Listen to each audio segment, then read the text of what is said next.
بسم اللہ الرحمن الرحیم۔ نفاق کی حقیقت کے ضمن میں سب سے پہلے ایک لغوی بحث ہو جائے کہ یہ لفظ بنا کہاں سے ہے، اس کی روٹ کیا ہے، اس کی اصل کیا ہے۔ نفقن کہتے ہیں عربی زبان میں سرنگ کو۔ سرنگیں پچھلے زمانے میں بنائی جاتی تھیں۔ ایک شہر ہے، بہت بڑا قلعہ ہے، اس کے گرد فصیل ہے، پھر اس میں بادشاہ کا یا گورنر کا محل ہے۔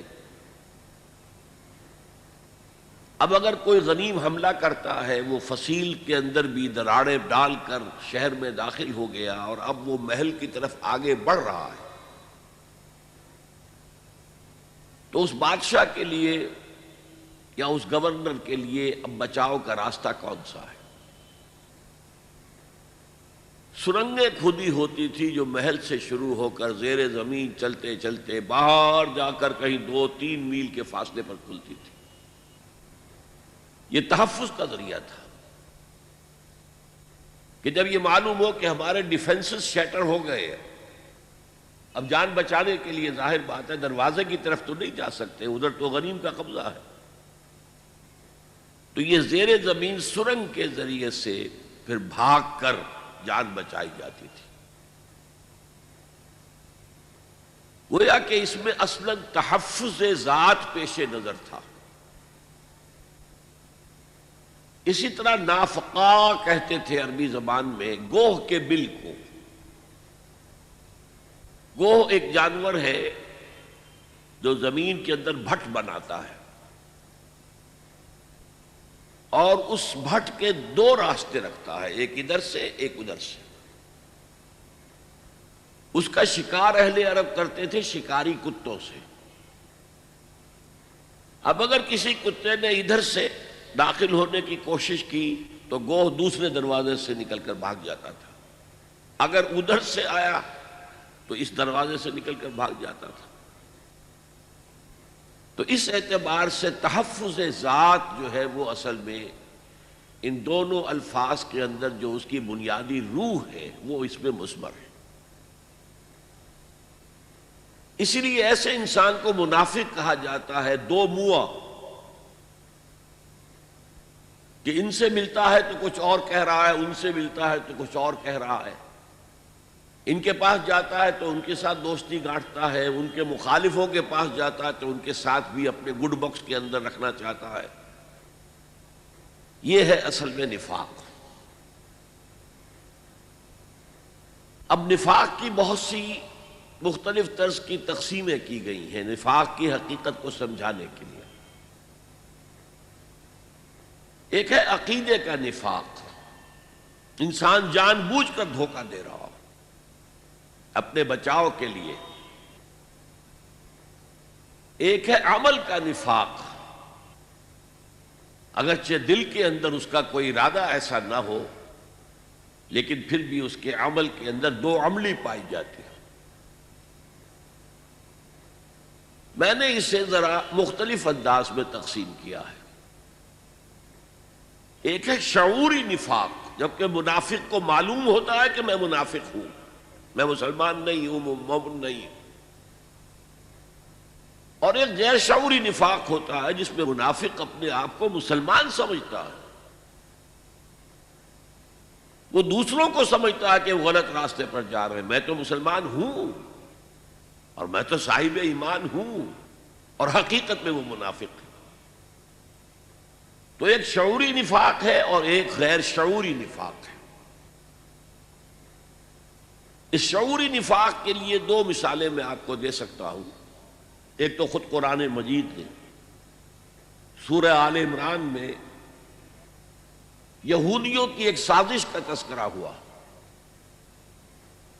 انہوں نے جب دیکھا کہ جو شخص مسلمان ہو جاتا ہے پھر چاہے کتنی ہی تکلیفیں آ جائیں وہ واپس نہیں آتا، اس سے ایک ساکھ قائم ہو گئی تھی اسلام اور ایمان کی۔ یہ کوئی ایسی شے ہے جو انسان کو اتنا گہرا اطمینان اتنی گہری خوشی عطا کرتی ہے کہ پھر وہ اسی کا ہو رہتا ہے، اسے کسی طرح بھی کسی ترتیب سے کسی ترکیب سے واپس کلیم نہیں کیا جا سکتا۔ تو اس ساکھ کو ختم کرنے کے لیے انہوں نے سازش کی۔ وَقَالَ طَائِفَةٌ مِّنْ أَهْلِ الْكِتَابِ آمنوا بالذی انزل علی الذین آمنوا وجہ النہار واکفروا آخرہ لعلہم یرجعون۔ اہل کتاب کے ایک گروہ نے یہ سازش کی کہ ایسا کرو، جو چیز اہل ایمان پر نازل کی گئی ہے یعنی قرآن مجید، اس پر ایمان کا اعلان کر دو صبح کے وقت۔ اب اس خاکے میں ذرا رنگ بھر رہا ہوں۔ صبح کو ایمان کا اعلان کیا اور اکثر وقت اب دن کا حضور کی صحبت میں گزار رہے ہیں، بڑے ادب کے ساتھ پوز کر رہے ہیں کہ ہم مسلمان ہو گئے، مومن ہو گئے۔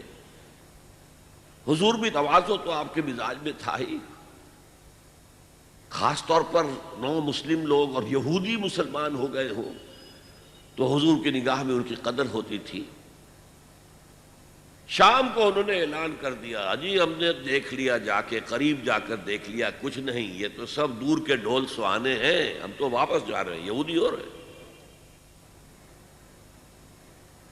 وَقَالَتْ طَائِفَةٌ مِّنْ أَهْلِ الْكِتَابِ آمِنُوا بِالَّذِي أُنزِلَ عَلَى الَّذِينَ آمَنُوا وَجْهَ النَّهَارِ، صبح کے وقت ایمان کا اعلان کرو، وَاكْفُرُوا آخِرَهُ، اور دن کے آخر میں شام کو رات کو تم لوٹ آؤ، کفر کرو، لعلہم یرجعون، اس سے توقع ہے کہ ان میں سے بھی کچھ لوگ ٹوٹیں گے، سوچیں گے نا، سادہ دل لوگ سوچیں گے بھئی بڑے عالم لوگ تھے یہ یہود کے، اور بڑے خلوص کے ساتھ آئے تھے اور سارا دن بڑے ادب کے ساتھ حضور کی صحبت میں رہے ہیں، تو یہ جو اب واپس پھر گئے تو کچھ نہ کچھ تو دیکھا ہوگا نا انہوں نے۔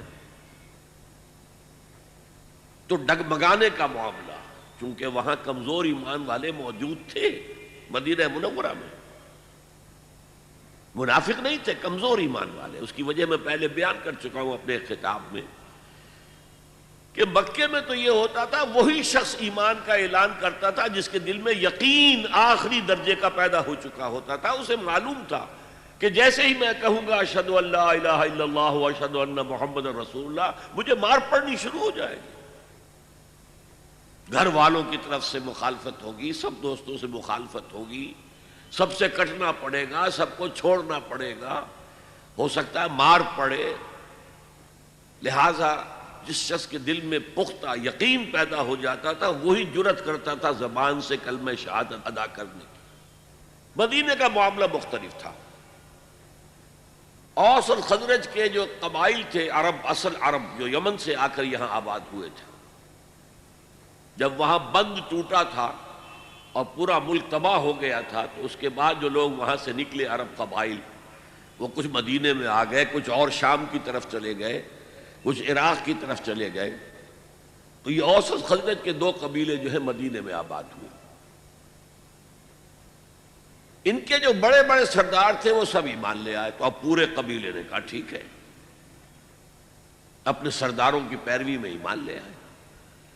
نہ انہیں کوئی کوفت اٹھانی پڑی، نہ کوئی تکلیف اٹھانی پڑی، نہ گھر والوں کو چھوڑنا پڑا، کچھ بھی نہیں، کوئی قیمت دینی نہیں پڑی۔ حالات کس قدر مختلف تھے، لہذا ان میں پکے بھی تھے تو کچے بھی تھے، پختہ ایمان والے بھی تھے تو ذرا کمزور ایمان والے بھی تھے، اور ایسے کمزور ایمان والوں کے دلوں میں یہ وسوسہ اندازی کرنا بہت آسان تھا۔ جیسے میں نے آپ سے عرض کیا تھا، تحویل قبلہ پر یہودیوں نے شور مچا دیا تھا، اور بہت سے اہل ایمان جو ہے ان کے دلوں میں بھی وسوسہ پیدا ہو گیا تھا۔ یہودیوں نے کہا یہ کیسا رسول ہے، کیسا نبی ہے، اس کا قبلہ ہی معین نہیں، پہلے یہ شمال کی طرف رخ کر کے نماز پڑھ رہا تھا، اب یہ جنوب کی طرف رخ کر لیا ہے، تو قبلہ ہی جس کا معین نہ ہو وہ کہاں کا رسول، کہاں کا نبی۔ تو کچھ کمزور ایمان والے لوگ بھی ان کے پروپیگنڈے سے متاثر ہو گئے، چاہے زبان سے کچھ نہیں کہا، کہ دل کے اندر تو ایک وسوسہ پیدا ہو گیا نا۔ اسی لیے بڑی لمبی بحث آئی ہے، سورہ بقرہ کا 17واں رکوع، 18واں رکوع، 2 رکوع پورے اسی مضمون پر ہے اور پھر 2 رکوع پہلے 14ویں رکوع میں فرمایا گیا ہے للہ المشرق والمغرب فأینما تولوا فثم وجہ اللہ، اور پھر 2 رکوع آگے جا کر کہا گیا لیس البر ان تولوا وجوہکم قبل المشرق والمغرب، اصل نیکی یہ نہیں ہے۔ اسی طریقے سے اس ترکیب سے ان کے پیش نظر یہ تھا کہ کچھ نہ کچھ تو لوگ ڈول جائیں گے نا،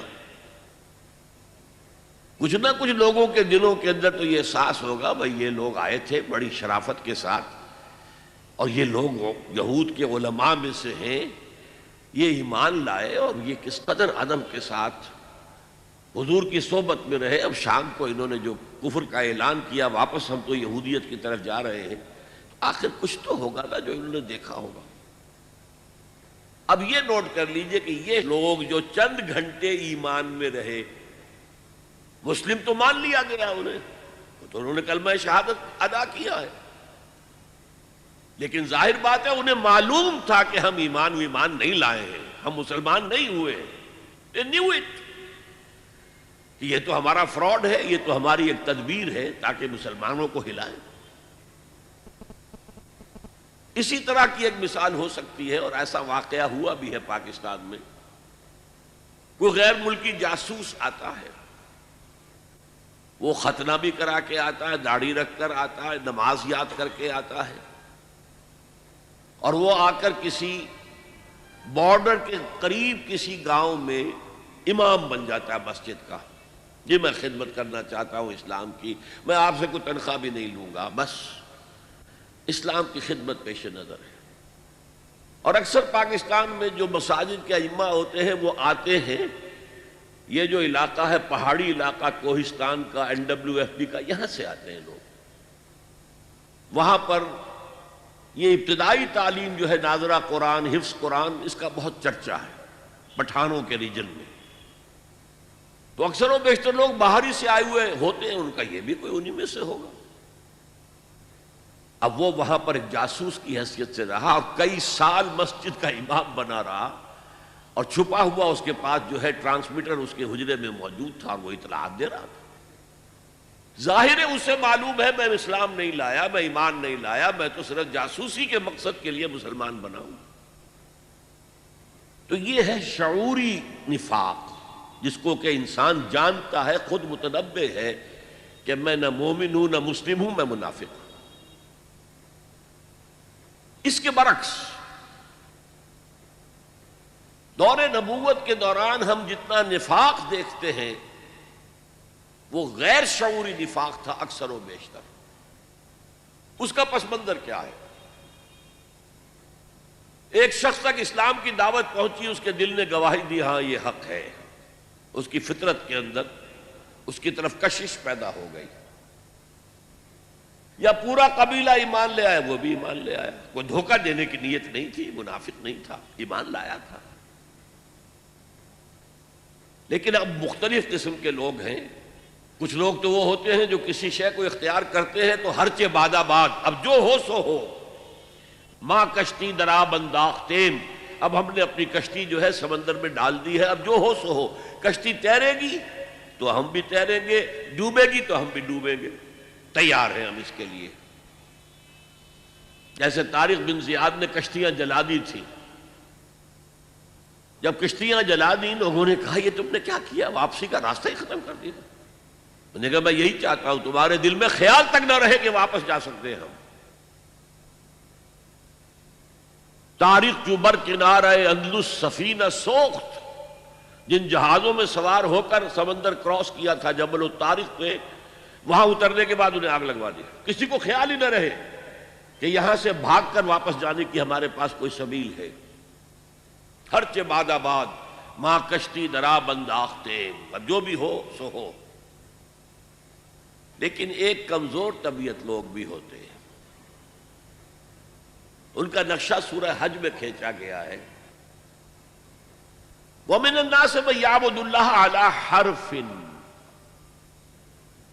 کچھ لوگ ایسے بھی ہیں جو اللہ کی عبادت کرنا چاہتے ہیں کنارے کنارے، ڈیپ واٹر میں نہیں جانا چاہتے، رسک نہیں لینا چاہتے، کنارے کنارے۔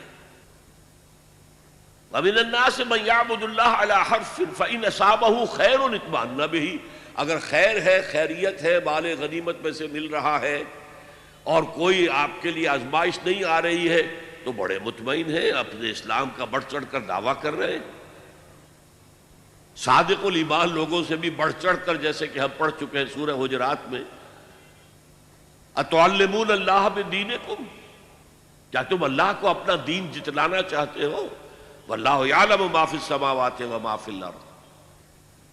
میں نے اس وقت آپ کو بتایا تھا ہریانے کی زبان کا ایک محاورہ، تھوتھا چنا باجے گھنا، وہ چنا جس کو اندر سے کیڑا کھا چکا ہو، اوپر جو چھلکا تو ہے اندر کچھ نہیں ہے، اس میں آواز زیادہ ہوتی ہے، کھنکتا ہے، جیسے خالی برتن کھنکتا ہے، ایسے ہی وہ لوگ کہ جن کے اندر ایمان نہیں تھا وہ زیادہ کھنکتے تھے، زیادہ جو ہے اپنا احسان جتاتے تھے، ہم تو لڑے بھیڑے بغیر ایمان لے آئے۔ تو یہی حال المنافقین کا تھا۔ جب ان کے سامنے اب تقاضے آئے، مطالبے آئے، اچھا بھائی ایمان لائے ہو تو اب نکلو اللہ کی راہ میں، جان ہتھیلی پر رکھو، آؤ، قتال کا مرحلہ شروع ہو چکا۔ اب یہ ذرا پیچھے کو ہٹتے تھے، اسے ارتداد کہتے ہیں۔ ارتداد ایک تو یہ ہے کہ کھلم کھلا کوئی شخص اسلام کو چھوڑ کر مرتد ہو گیا، عیسائی ہو گیا یا کچھ اور ہو گیا، مرتد۔ ایک ارتداد ہے پیچھے پسپائی اختیار کرنا، قدم بقدم قدم بقدم پیچھے ہٹنا۔ یا اگر وقت آیا ہے کہ حضور نے کہا بھائی اب ایک ایسی ضرورت ہے اور ایسی مہم درپیش ہے جس کے لیے مال کی ضرورت ہے، تو آؤ اب انفاق کرو، خرچ کرو اللہ کی راہ میں۔ ان دونوں سے ان کی جان جاتی تھی۔ اب اگر تو ان میں صرف ضعف ایمان تھا، ایمان کی کمزوری تھی، تو اگر تقصیر ہو جاتی تھی، کوتاہی ہوتی تھی، تو وہ اس کا اعتراف کرتے تھے اور حضور کے پاس آ کر کہتے تھے حضور ہم سے غلطی ہو گئی، ہم نہیں جا سکے آپ کے ساتھ مہم پر، آپ ہمارے لیے استغفار کریں اللہ سے۔ جب تک تو یہ صورت تھی تو اسے نفاق نہیں کہا جا سکتا، اعتراف ہو اور استغفار اللہ سے بھی کیا جائے، پروردگار معاف فرما دے، مجھ سے کوتاہی ہوئی ہے، اور اے نبی آپ بھی میرے لیے استغفار کریں تاکہ اللہ تعالیٰ جو ہے مجھے معاف کر دے۔ تو ضعف ایمان تو ہے، نفاق نہیں ہے۔ قرآن مجید نے ضعف ایمان کو تعبیر کیا ہے مرض فی قلوبہم مرض فزادہم اللہ مرضا، ان کے دلوں میں ایک روگ ہے تو اللہ نے اس روگ کو بڑھا دیا ہے۔ اللہ کا قانون یہ ہے کہ آپ ہدایت کے راستے پر چلنا چاہیں، ہدایت کا راستہ کھولتا چلا جائے گا اور ہمت آپ کو دیتا رہے گا، بڑھتے جاؤ بڑھتے جاؤ بڑھتے جاؤ۔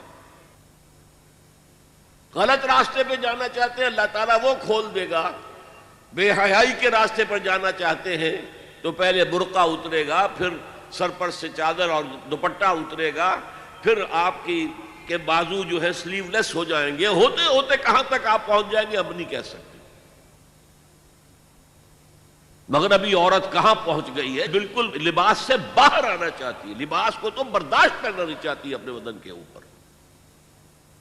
بہرحال نیکی کی راستہ اختیار کرو گے فَسَنُيَسِّرُهُ لِلْيُسْرَى، بدی کا راستہ اختیار کرو گے فَسَنُيَسِّرُهُ لِلْعُسْرَى۔ اور اگر آپ نے ایک روگ جو ہے اپنے دل میں مال اور جان کی محبت جو ہے اتنی ہے کہ آپ کو اللہ کی راہ میں آگے بڑھنے نہیں دے رہی، جہاد فی سبیل اللہ کے لیے جان اور مال خرچ کرنے کی اجازت نہیں دے رہی، قتال فی سبیل اللہ کے لیے میدان میں آنے کی اجازت نہیں دے رہی، تو آپ کے دلوں میں ایک روگ ہے، ایک مرض ہے، ایک بیماری ہے، اور اللہ پھر اسی پر آپ کو چھوڑ دیتا ہے، ٹھیک ہے اس بیماری کے اندر مبتلا رہو۔ لیکن یہ ضعف ایمان جو ہے اسے نفاق نہیں کہیں گے جب تک اعتراف تقصیر ہے اور استغفار ہے اللہ سے، اور رسول کے پاس آ کر بھی معافی طلب کی جا رہی ہے اور ان سے بھی درخواست ہو رہی ہے کہ آپ بھی ہمارے لیے اللہ سے دعا کریں، استغفار فرمائیں تاکہ اللہ ہمیں بخش دے۔ لیکن اگلا مرحلہ آتا ہے کہ جھوٹے بہانے شروع کر دیتے۔ کب تک ہم اپنا اعتراف تقصیر کرتے رہیں گے؟ ہماری حیثیت کیا رہ جائے گی؟ ہماری عزت کیا رہ جائے گی؟ اب وہ کہیں گے حضور میری تو بیوی شدید بیمار ہے، کوئی دیکھ بھال کرنے والا نہیں ہے، میں جہاد میں نہیں جا سکتا، مجھے اجازت دے دی۔ اور حضور یہ جاننے کے باوجود کہ یہ شخص جھوٹ بول رہا ہے، آپ کہتے ہیں ٹھیک ہے جائیے، آپ کی مروت کے یہ خلاف تھا، شرافت اور مروت کہ کہے تم جھوٹ بول رہے ہو، نہیں ٹھیک ہے جائیے، آپ ایگزمپٹڈ۔ اب یہ جھوٹ جب شروع ہوا تو نفاق کی پہلی سٹیج آ گئی۔ جیسے ٹوبرکلوسس کی 3 سٹیجز پہلے زمانے میں ہوتی تھی، first stage, second stage, third stage. Third stage پر آنے کے بعد مرض لا علاج ہوتا تھا، اب تو خیر ٹھیک ہے دوائیاں بہت سی ایجاد ہو گئی ہیں، لیکن تھرڈ سٹیج کو پہنچ کر پھر پچھلے زمانے میں کوئی توقع نہیں ہوتی تھی کہ اب دوبارہ صحت یاب ہو سکتا ہے۔ پہلی سٹیج اور سیکنڈ سٹیج میں اگر کچھ علاج ہو جائے تو بچنے کی توقع ہے۔ تو پہلی سٹیج یہ کہ جھوٹے بہانے بنانے شروع کیے۔ اس آیت کا ترجمہ رہ گیا، میں سورہ حج کا جو بیان کر رہا تھا، وَمِنَ النَّاسِ مَن يَعْبُدُ اللَّهَ عَلَى حَرْفٍ، لوگوں میں سے وہ بھی ہیں جو اللہ کی اطاعت اور بندگی کرنا چاہتے ہیں، پرستش کرنا چاہتے ہیں، لیکن کنارے کنارے بچ کر فَإِنْ أَصَابَهُ خَيْرٌ اطْمَأَنَّ بِهِ، اگر خیر ہے، خیریت ہے، مال غنیمت بھی مل رہا ہے تو پھر مطمئن ہے۔ وَإِنْ أَصَابَتْهُ الْفِتْنَةُ انقلب إِلَى وَجْهِهِ خَسِرَ الدُّنْيَا وَالْآخِرَةَ، اگر کوئی فتنہ آ گیا، آزمائش آ گئی، کوئی امتحان آ گیا تو اوندھے منہ گر پڑتے ہیں، یہ خسارہ ہے دنیا اور آخرت دونوں۔ سورہ حج کے بارے میں آپ کو بتا چکا ہوں کہ یہ عام خیال تو یہ کہ یہ مدنی ہے، مدنی نہیں، یہ مکی ہے، لیکن مکی دور کے بالکل آخری زمانے کی صورتوں میں سے۔ مکی دور میں، مکی قرآن میں 2/3 قرآن ہے مکی میں، جو مکے میں نازل ہوا، اس میں صرف ایک مقام پر نفاق کا ذکر آیا ہے، سورہ عنکبوت میں بس۔ اور اس وقت کیا ہو رہا تھا؟ بڑی شدید جو آزمائشیں ہو رہی تھی صحابہ کرام کو، اور ان میں سے کچھ حضرات حضور کی خدمت میں حاضر ہوئے، حضور اب ہمارے لیے یہ امتحانات ناقابل برداشت ہو رہے ہیں، الا تدعو لنا، آپ اللہ سے ہمارے لیے دعا نہیں کرتے کہ اللہ کی نصرت خصوصی آ جائے؟ حضرت خباب بن الارت نے اپنے کمر سے کرتا اٹھا کر دی، حضور دیکھیے میری پوری کمر جلی ہوئی ہے، مجھے دہکتے ہوئے انگاروں پر لٹایا گیا، میری کمر کی کھلڑی کھال یہ جلی ہے، اور پھر پیٹھ پر چربی ہوتی ہے وہ پگھلی ہے، تو اس سے وہ انگارے جو ہیں وہ ٹھنڈے پڑے۔ حضور نے جواب دیا، خدا کی قسم تم جلدی مچا رہے ہو، تم سے پہلے تو امتوں کے ساتھ ایسا بھی ہوا جو ایمان والے تھے کہ انہیں زندہ آگ میں جلا دیا گیا، یا ان کو زمین میں گاڑ کر آدھا دھڑ زمین میں گڑا ہوا ہے اور اوپر سر کے اوپر آری رکھ کے چیرنا شروع کیا، 2 حصوں میں بانٹ دیا، یہ بھی ہوا ہے۔ اور لوہے کے کندھوں سے ان کے جسم سے ہڈیوں پر سے گوشت کھرچ دیا گیا، لیکن وہ پھر بھی ثابت قدم رہے، تم ابھی سے گھبرا گئے۔ اس وقت سورہ عنکبوت بھی نازل ہوئی، الف لام میم احسب الناس ان یترکوا ان یقولوا آمنا وهم لا یفتنون، کیا لوگوں نے یہ سمجھا تھا کہ وہ بچ جائیں گے، چھوٹ جائیں گے صرف یہ کہنے پر کہ ہم ایمان لے آئے، اور انہیں آزمایا نہ جائے گا؟ وَلَقَدْ فَتَنَّا الَّذِينَ مِن قَبْلِهِمْ، ہم نے جو بھی ان سے پہلے اس راستے پر آئے انہیں آزمایا، خوب آزمایا۔ فَلَيَعْلَمَنَّهُ الَّذِينَ آمَنُوا صَدَقُوا وَلَيَعْلَمَنَّ الْكَاذِبِينَ، اللہ لازماً ظاہر کر دے گا کون سچے ہیں اپنے دعوی ایمان میں اور کون جھوٹے، جھوٹ موٹ کا دعویٰ کر رہے ہیں۔ اور آگے چل کر اسی رکوع میں فرمایا وَلَيَعْلَمَنَّ اللَّهُ الَّذِينَ آمَنُوا وَلَيَعْلَمَنَّ الْمُنَافِقِينَ، اور اللہ تعالیٰ کھول دے گا کون ہے صاحب ایمان اور کون منافق ہے۔ بس یہ ایک لفظ ہے پورے مکی قرآن میں، یہ مرض اصل میں ظاہر ہوا مدینے میں آ کر۔ اچھا، پہلی سٹیج تو یہ ہوئی کہ جھوٹے بہانے بنانے شروع کیے۔ اس کے بعد محسوس ہوا کہ ہم جب جھوٹے بہانے بناتے تو لوگ زیر لب مسکراتے ہیں کہ یہ تو ان کی عادت ہی ہے جھوٹے بہانے بنانا۔ اب انہوں نے سہارا لیا قسموں کا، خدا کی قسم، واللہ تاللہ، اللہ جانتا ہے، اللہ گواہ ہے کہ میری یہ مجبوری ہے، میری یہ مشکل ہے، میرا یہ مسئلہ ہے، میں نہیں نکل سکتا اللہ کی راہ میں۔ اب یہ اصل میں ٹی بی کا مرض، نفاق کا مرض اب دوسری سٹیج میں داخل ہو گیا۔ کچھ آگے بڑھ کر یہ ہوتا تھا کہ ایک دشمنی سی پیدا ہو جاتی تھی دل میں حضور کے خلاف اور صادق الایمان مسلمانوں کے خلاف، کہ یہ انہوں نے ہمیں مشکل میں ڈال دیا ہے۔ ہم ایمان لائے تھے، ہمیں کیا پتا تھا کہ ایمان کے تقاضے یہ ہوں گے؟ ہم سمجھے تھے بس ایک عقیدہ ہے، بدل لیا، اللہ خیر صلی اللہ۔ یہ تقاضے تو بڑے بھاری ہیں، ان کو پورا کرنا تو آسان نہیں ہے۔ وہ جو اقبال کہتا ہے، تو بچا بچا کے نہ رکھ اسے، تیرا آئینہ ہے وہ آئینہ کہ شکستہ ہو تو عزیز تر ہے نگاہ آئینہ ساز میں۔ جان اور مال بچاؤ نہیں، خرچ کرو۔ آئینہ ٹوٹا ہوا کس کو پسند آتا ہے؟ اللہ کو تو تمہاری ٹوٹی ہوئی لاش زیادہ پسند ہے بنسبت تمہارے زندہ وجود کے۔ حضرت حمزہ کی لاش جب آئی تھی حضور کی نگاہوں کے سامنے، ناک کٹی ہوئی ہے، کان کٹے ہوئے ہیں، پیٹ چاک کر کے کلیجہ چبایا گیا ہے، اللہ کی نگاہ میں اس کٹے پھٹے جسم کی جو قدر ہوگی اس کا ہم اندازہ نہیں کر سکتے۔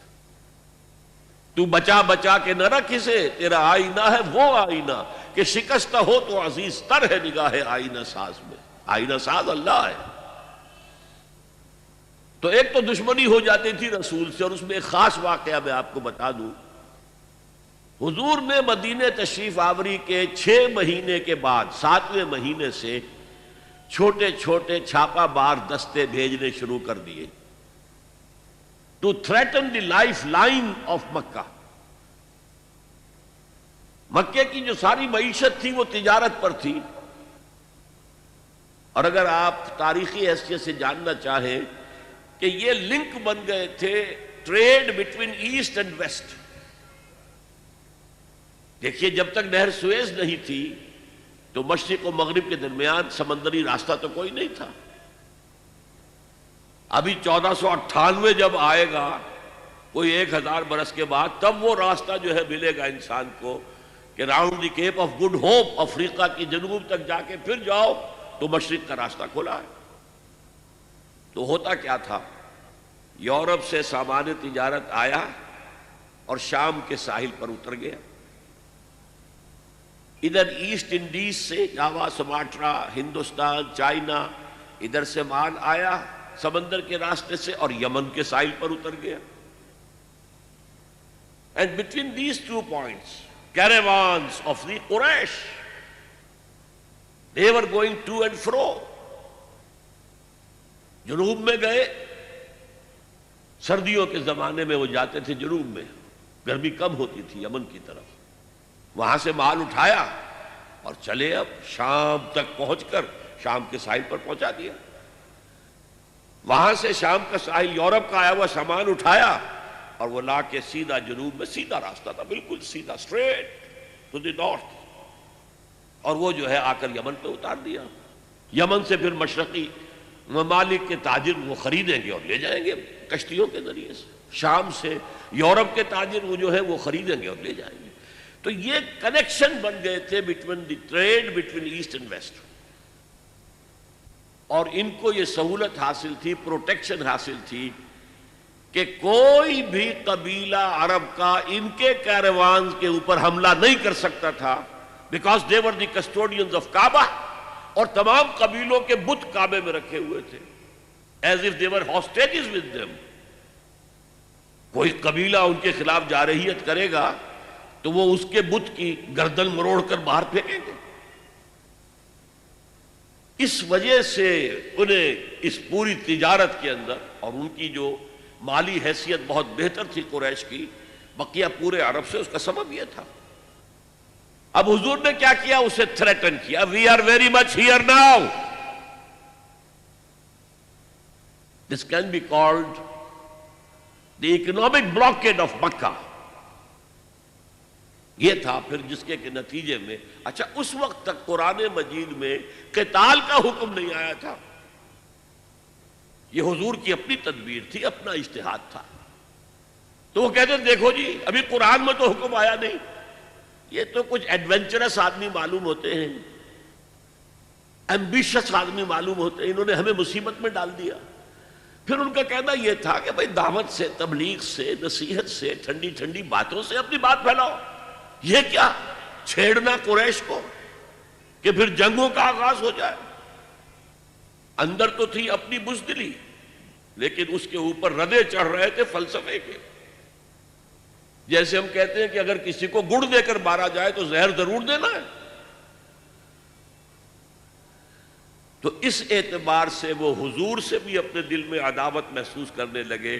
اور یہ جو مسلمان ہیں یہ فینیٹکس، یہ پاگل، یہ جذباتی لوگ، یہ نہ دائیں دیکھتے نہ بائیں دیکھتے ہیں، نہ سامنے کے خطرات نہ پیچھے کے حالات، نہ انہیں اپنے بیوی بچوں کا کوئی خیال ہے، کچھ بھی نہیں. اور یہ فوراً کھڑے ہو جاتے ہیں، چل پڑتے ہیں، فوراً لبیک کہتے ہیں. جب یہ لبیک کہتے ہیں تو ہم نمایاں ہو گئے نا. اگر سب بیٹھے رہتے تو ہم بھی انہی میں شامل رہتے. اس وجہ سے پھر وہ عداوت کا درجہ ان کے اندر پیدا ہو گیا. یہ تھرڈ سٹیج ہے ٹیوبرکلوسس کی. نفاق جب اس درجے کو پہنچ جاتا تھا تو اب اس کے علاج کا کوئی امکان نہیں تھا. یہ ہے غیر شعوری نفاق. وہ اپنے آپ کو مسلمان سمجھتے تھے، مسلح سمجھتے تھے، تو یہ پھیلا رہے محمد اور اس کے ساتھی صلی اللہ علیہ وسلم. خامخواہ چیلنج کر رہے ہیں قریش کو. یہ انداز جیسے کہ سورہ بقرہ کے دوسرے رکوع میں ہے. وَإِذَا قِيلَ لَهُمْ لَا تُفْسِدُوا فِي الْأَرْضِ قَالُوا إِنَّمَا نَحْنُ مُصْلِحُونَ. جب ان سے کہا جاتا تھا دیکھو اللہ کے دین کو قائم کرنے کے لیے ایک جمعیت فراہم ہوئی ہے، اس کے امیر محمد ہیں صلی اللہ علیہ وسلم، اور اب عالمی اصلاح کا ایک پروگرام پیش نظر ہے، تم اس جماعتی زندگی میں رکھنا ڈال رہے ہو تو گویا کہ فساد مچا رہے ہو. وہ کہتے نہیں ہم تو جی اصلاح چاہتے ہیں، مصلحین ہیں، یہ فساد تو تم مچا رہے ہو، جنگیں تم نے شروع کر دی ہیں. ہم تو کہتے ہیں کہ صلح کے ساتھ کام کرو اور دعوت و تبلیغ کے ذریعے سے، صرف اس مشنری زیل کے ذریعے سے اپنی بات کو پھیلاؤ. یہ تھے مدینے کے منافقین. اب چند باتیں میں اس نفاق کے ضمن میں اور عرض کر دوں. حضور نے فرمایا صلی اللہ علیہ وسلم نفاق کے بارے میں ما خافہ الا مومن وما امنہ الا منافق. نفاق کا خوف رہتا ہے صرف صاحب ایمان کو، اور نفاق سے اپنے آپ کو محفوظ سمجھتا ہے صرف منافق. صاحب ایمان تو ہمیشہ اس فکر میں رہتے تھے ہم سے کوئی کمزوری ظاہر نہ ہو جائے، مال اور اولاد کی محبت کہیں ہمارے قدم نہ روک لے، کہیں اللہ کے ہاں ہمارا شمار منافقین میں نہ ہو جائے. کوئی چھوٹی سی تقصیر ہو گئی تو وہ بھی انہیں معلوم ہوتا تھا کہ جیسے پہاڑ ان کے سروں پر آ گیا ہے.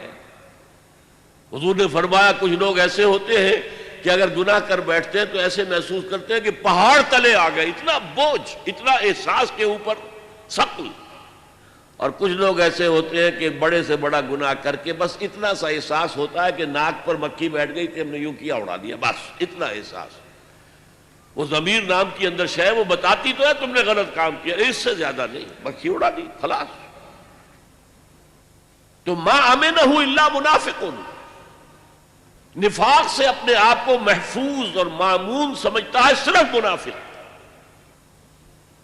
یہ غیر شعوری نفاق ہے نا. وہ نہیں جانتا کہ میں منافق ہوں، وہ تو کہتا ہے میں مسلم ہوں، میں محمد کے پیچھے نمازیں پڑھتا ہوں صلی اللہ علیہ وسلم، میں روزے رکھتا ہوں، اگرچہ طبیعت تو نہیں چاہتی لیکن کیا کروں جبراً زکوٰۃ بھی دے دیتا ہوں تاکہ مسلمانوں میں شمار تو رہے. تو وہ تو اپنے آپ کو مسلمان سمجھتا تھا منافق. تو ما امنہ الا منافق وما خافہ الا مومن. مومن کو خوف رہتا ہے کہ کہیں میں نفاق کی سرحدوں کے اندر داخل نہ ہو جاؤں. یہی وجہ دو واقعے سن لیجئے. ایک انصاری صحابی ہے حضرت حنظلہ رضی اللہ تعالی عنہ. ایک دفعہ گھر سے نکلے، عجیب کیفیت طاری تھی. نافق حنظلہ، نافق حنظلہ، نافق حنظلہ، نافق حنظلہ تو منافق ہو گیا، حنظلہ تو منافق ہو گیا، حنظلہ تو منافق ہو گیا. ایک خاص کیفیت کے اندر کہے جا رہے ہیں. حضرت ابو بکر مل گئے راستے میں. کیا بات ہے حنظلہ، کیا کہہ رہے ہو، کیوں کہہ رہے ہو؟ کہا کہ میں محسوس کرتا ہوں جب میں حضور کی صحبت میں ہوتا ہوں تو میرے دل کی کیفیت کچھ اور ہوتی ہے، جب میں اپنے گھر بار میں آ گیا تو وہ کیفیت نہیں رہتی. یہی تو نفاق ہے. اب اگر حضرت ابو بکر چاہتے تو انہیں سمجھاتے کہ نہیں بھائی یہ نفاق نہیں ہے، لیکن انہوں نے حکمت سے دوسرا راستہ اختیار کیا. بھائی یہ حال تو میرا بھی ہے. حضور کی صحبت میں جب میں ہوتا ہوں تو واقعتاً ایمان کی کیفیت اور بلندی یا ایمان کی گہرائی وہ بالکل کسی اور شان کی ہوتی ہے. اور حضرت ابو بکر تاجر بھی تھے. جب میں اپنی دکان پر آ کر بیٹھتا ہوں تو پھر وہ کیفیت تو نہیں رہتی. تو چلو حضور سے پوچھتے. حضور کے پاس پہنچ گئے. حضور نے ساری بات سن کر کہا کہ حنظلہ یہ نفاق نہیں ہے.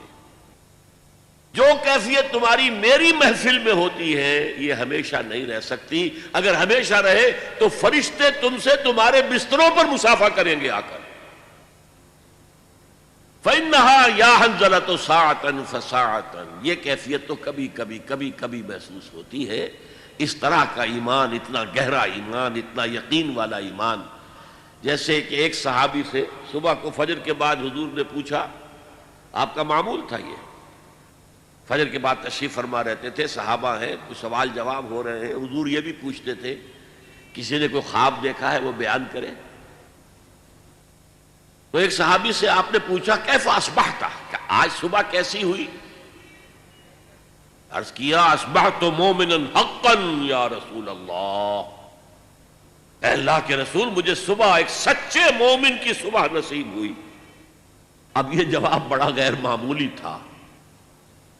اصبحت مومنا حقا.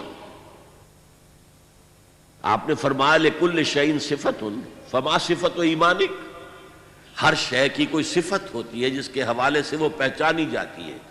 تو تم جو دعویٰ ایمان کا کر رہے ہو تو تمہارے ایمان کی صفت کیا ہے، کیفیت کیا ہے؟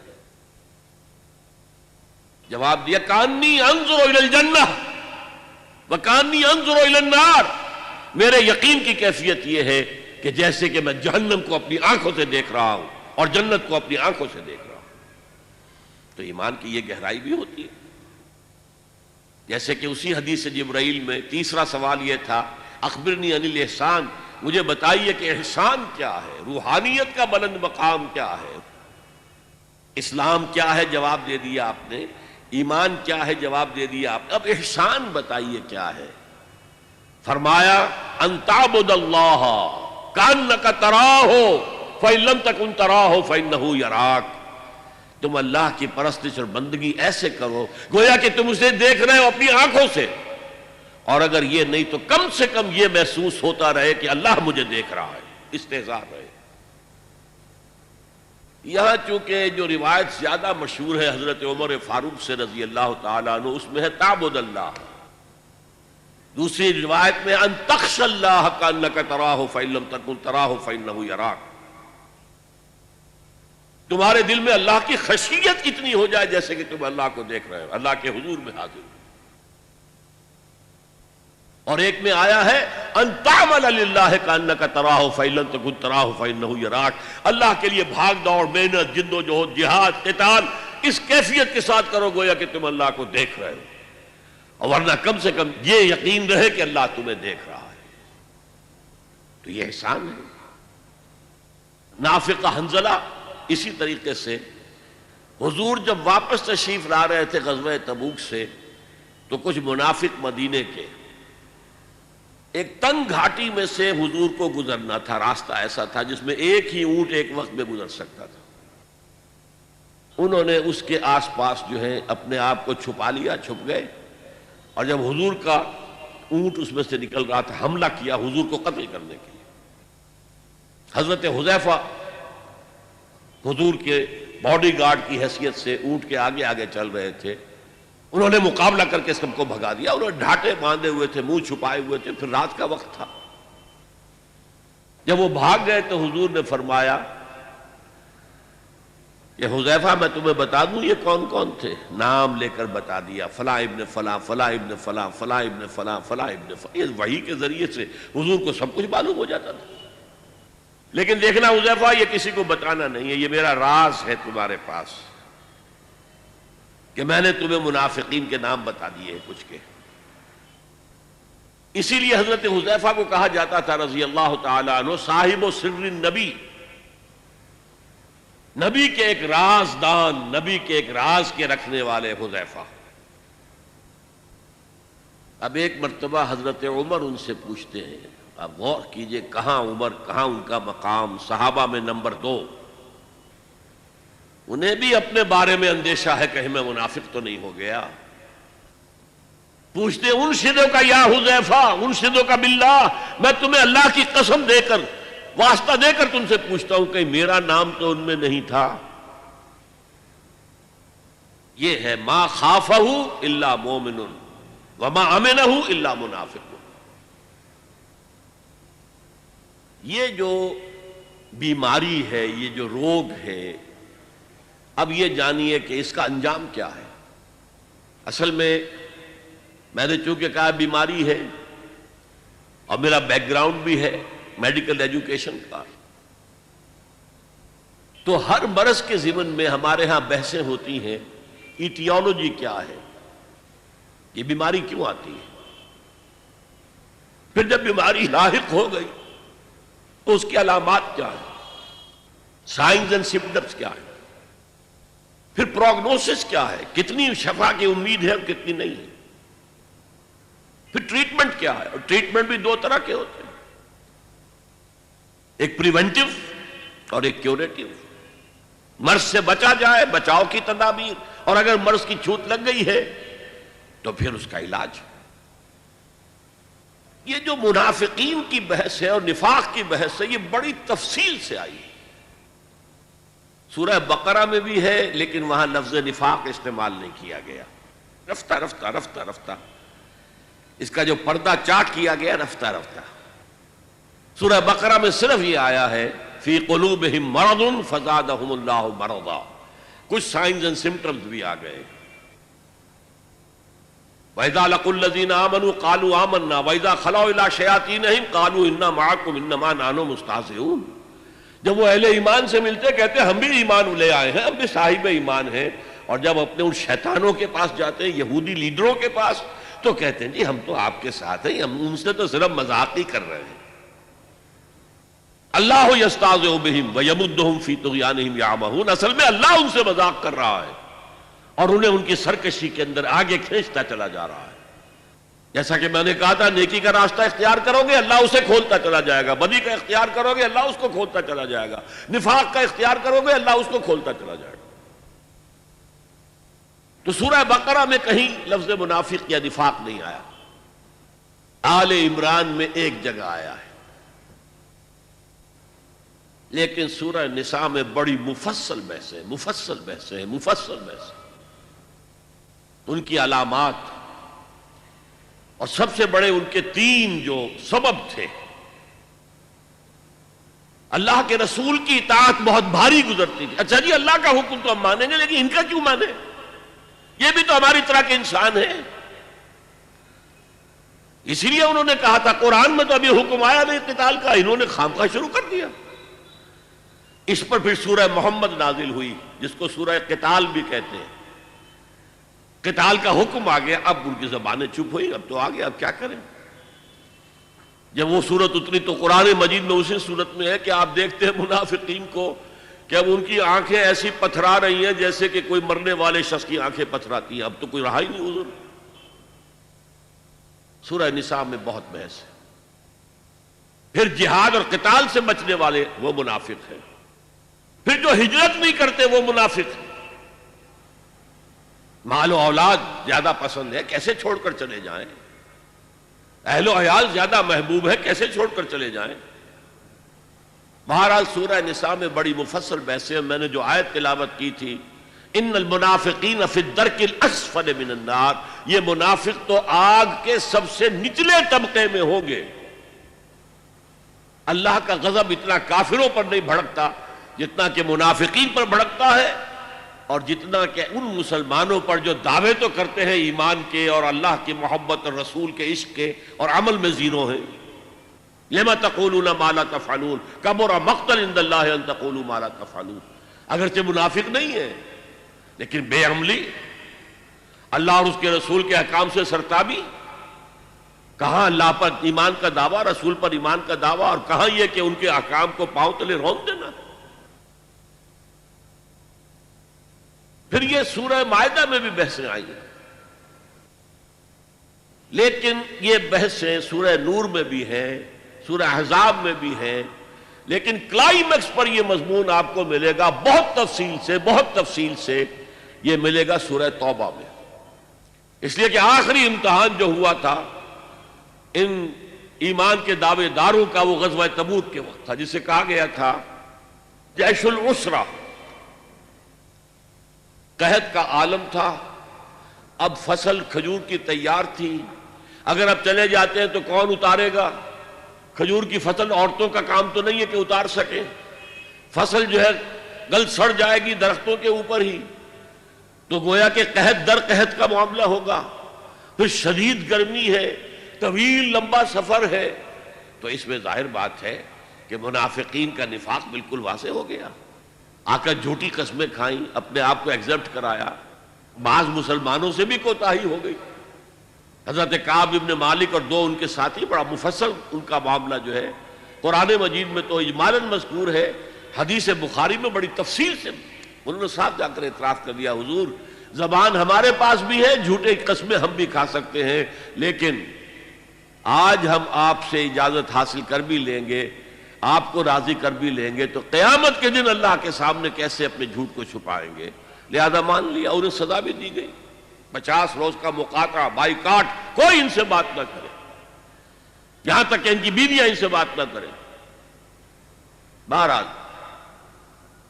سورہ توبہ کے اندر پھر وہ آیت آئی ہے. یہ پروگنوسس کے اعتبار سے عرض کر رہا ہوں. سورہ نساء میں ان المنافقین فی الدرک الاسفل من النار، اور سورہ توبہ میں سواء علیہم استغفرت لہم ام لم تستغفر لہم، اے نبی ان کے حق میں برابر ہے آپ ان کے لیے استغفار کریں یا نہ کریں. ان تستغفر لہم 70 مرۃ فلن یغفر اللہ لہم، اگر آپ ان کے لیے 70 مرتبہ بھی استغفار کریں گے تب بھی اللہ انہیں نہیں بخشے گا. یہ ہے پروگنوسس، یہ ہے اس کی ہلاکت خیزی. رسول کے استغفار سے محروم، اللہ کی رحمت سے محروم، فی الدرک الاسفل من النار، کافروں سے نیچے ہوں گے، جہنم کے نچلے ترین طبقے کے اندر ہوں گے. اور جیسا کہ میں نے کہا اس نفاق کا آغاز کیا ہے؟ جان پیاری ہے، مال پیارا ہے، گھر پیارا ہے، اولاد پیاری ہے، تو اللہ کی راہ میں کیسے نکلے؟ بس یہ سبب ہے. اسی میں قدم بقدم پیچھے ہٹے، اور جب پیچھے ہٹ رہے ہیں تو ایمان جو ہے جو تھا اپنے پاس، وہ جیسے برف کی ڈلی پگھلتی ہے، وہ پگھل رہا ہے. ہوتے ہوتے ایمان ختم ہو گیا، کفر کے دائرے میں داخل ہو گئے ہیں. لیکن اوپر ایک ونیئر ہے، ونیئر. آپ نے دیکھا ہوگا دیمک جب کسی کڑی کو یا شیطیر کو کھاتی ہے تو بڑا سمجھدار جانور ہے، چھوٹا سا کیڑا، اوپر جو ہے ایک ونیئر چھوڑتا جاتا ہے تاکہ نیچے والوں کو پتہ ہی نہ چلے کہ یہ تو کھائی گئی، یہ شیطیر تو کھایا گیا. اسی طریقے سے ایمان کھایا گیا، ختم ہو گیا، نکل گیا. لیکن یہ کہ وہ بھی اپنے تئیں سمجھ رہے ہیں کہ ہم مسلمان ہیں، اور مسلمان بھی انہیں مسلمان سمجھ رہے ہیں. جو ان کے رشتہ دار ہیں ان کے اندر عصبیت بھی ہے، قبائلی اعتبار سے محبت بھی ہے، اگرچہ وہ ایمان کے اعتبار سے بالکل کھوکھلے ہو چکے، ایمان کی نفی ہو چکی، حقیقت کے اعتبار سے وہ کفر میں داخل ہو چکے، لیکن وہ اپنے آپ کو مسلمان سمجھتے ہیں، اور at legal level they are acknowledged as Muslims. چنانچہ جو رئیس المنافقین تھا عبداللہ ابن ابی، وہ پہلی صف میں ہوتا تھا نماز میں، اور اپنی چودراہٹ کے اظہار کے لیے کہ میں بڑا آدمی ہوں اس معاشرے کا، بڑا چودھری ہوں، جب حضور خطبہ دینے کھڑے ہوتے تھے پہلے وہ کھڑے